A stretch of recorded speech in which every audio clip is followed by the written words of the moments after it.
Good morning! Early shift ako today kaya maaga ako makakauwi. Hanggang alas 4 lang yung pasok ko. Ngayon nga, ipababa na ako sa first floor para mag-time out. Saktong oras talaga ng uwian, umaalis na ako. Hindi talaga ako nag-extend. Siya nga pala, dumating na yung bago naming makakasama sa bahay. Galing siya ng Indonesia at pareho kami ng floor sa trabaho. Mag-iisang linggo na rin siya dito.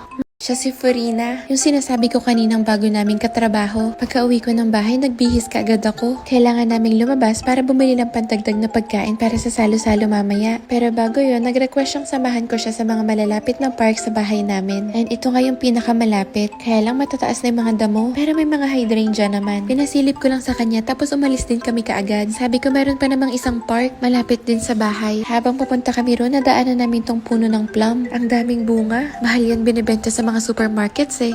Dito ko nga siya dinala sa lagi kong dinadaanan. Maraming tanim na mga bonsai dito at lagi ring may nag-aalaga. Tuwang-tuwa na rin naman si Furina kahit simple lang yung mga park na nandito sa amin. At least nakakita siya ng ajisay. That's all for today. See you ulit sa next vlog. Bye!